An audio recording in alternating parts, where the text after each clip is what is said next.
Last এক সপ্তাহ থেকে আমাদের বাড়িতে তো পুরো ধানের ছড়াছড়ি, মানে যেদিকেই তাকাবে সেদিকেই শুধু ধান দেখতে পারবে আর দেখতে পারবে বড় বড় খড়ের গাদা। আমি কিন্তু ছোটবেলা থেকে আমাদের বাড়িতে একটা জিনিস দেখে দেখে অভ্যস্ত হয়েছিলাম, যেটা ছিল সিমেন্টের রিংয়ের উপরে বস্তা বিছিয়ে তার উপরে ধান ঝাড়াই করা হতো। এখন প্রায় অনেক বছর থেকেই দেখছি সেই রিংয়ের মধ্যে কিন্তু আর ধান ঝাড়াই করা হয় না। এই যে সামনে দেখতে পাচ্ছ চলন্ত একটা মেশিন, যেটা চলছে মোটর দিয়ে, এইখানেই কিন্তু ধান ঝাড়াই করা হয়। বাবা তো সকাল থেকেই কাজ করছিল, আর এখানে দেখো বাবাকে হেল্প করে দেওয়ার জন্য মাও চলে এসেছিল একটু।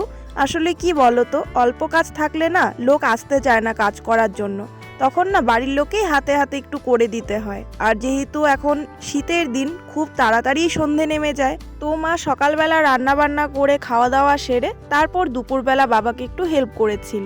আর সাথে কিন্তু তারপর ভাইরাও ছিল, ওরাও কিন্তু অনেকটা হেল্প করেছে, না হলে তো আরও অনেক দিনই লেগে যেত কাজ করতে করতে।